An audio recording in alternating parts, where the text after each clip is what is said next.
What's going on, everyone? Welcome back to my YouTube channel and welcome to another episode of Film Stock Reviews.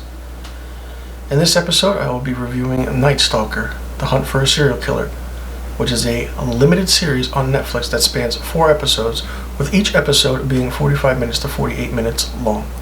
Now, if you didn't know, the Night Stalker Richard Ramirez was a serial killer who terrorized the Los Angeles and San Francisco area in the 1980s, specifically in the early years of 1984 and later in 1985.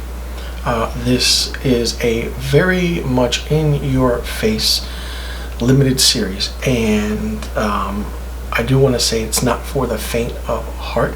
It's very in your face. Like I said, they do show graphic images of the killings, and stock photos are shown, and everything takes place over the course of 4 episodes, where they actually explain to you how it took time to catch Richard Ramirez. And the story is told through the detectives that worked on the case. Their names were Frank Salerno and Gil Carrillo, and I do want to say that I will not mention the names of the victims in this review because out of respect to them I don't want to do that.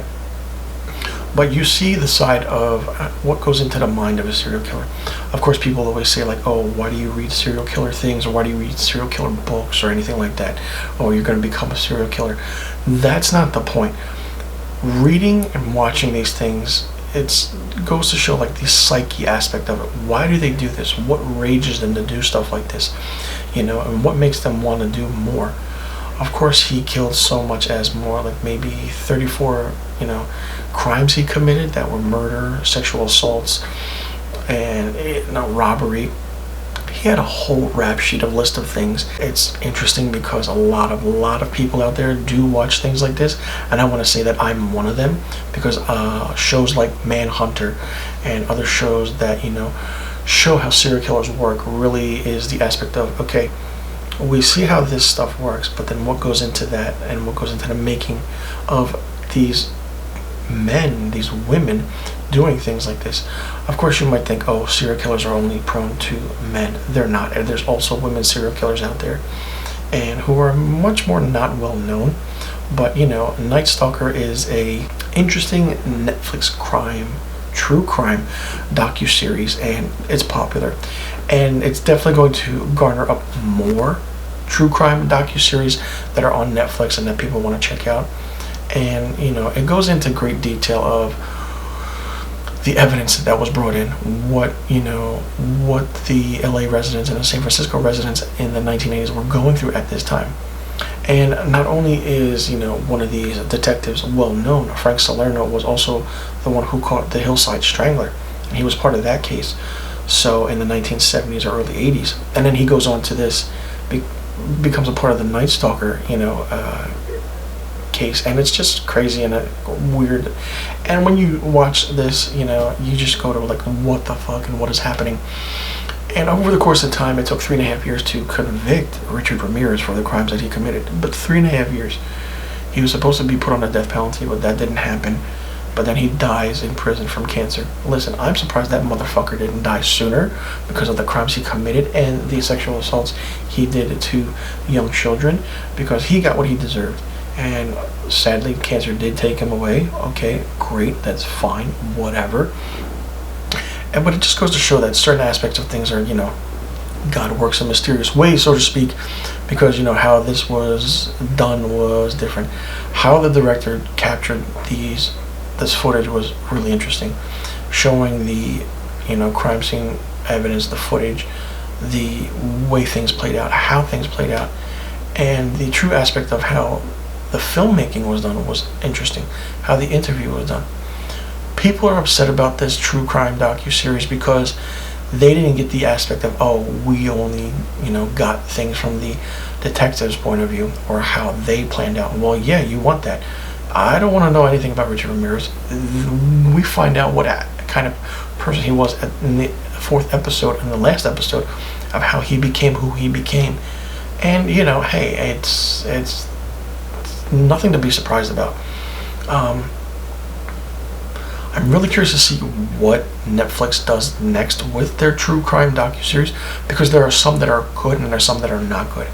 I haven't seen many reviews on this docuseries because I figured I should do one and let you all know that this is a good true crime docuseries.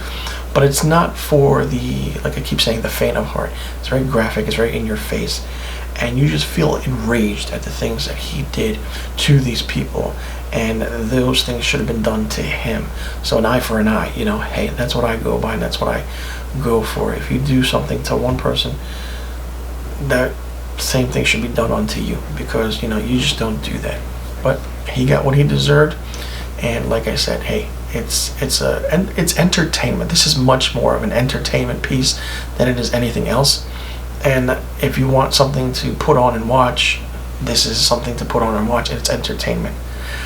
I give The Night Stalker, The Hunt for a Serial Killer, the Netflix true crime docuseries, a 4 out of 5 stars. And the reason I give it a 4 is because some of the things that are in it are not good anyway. Some people might give it a 5, but a 4 is a solid number to give this true crime docuseries. So let me know in the comment section below what you thought about Night Stalker, The Hunt for a Serial Killer on Netflix, if you checked it out, if you will be checking it out. And do you think that certain things should have been done to the serial killer known as the Night Stalker, aka Richard Ramirez? And do you think that the detectives handled the case really, really well? And do you think different things should have been done?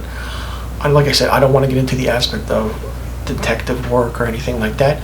That's not my job. That's not my case. This is my job. My job is giving you a review on something that I watched to tell you what I thought about it, and that's it.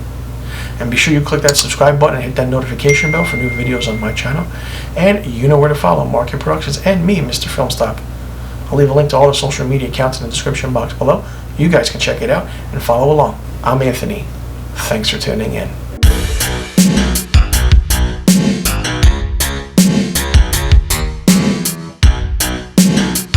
It's interesting that I wore an AC/DC t-shirt. It's not a coincidence at all.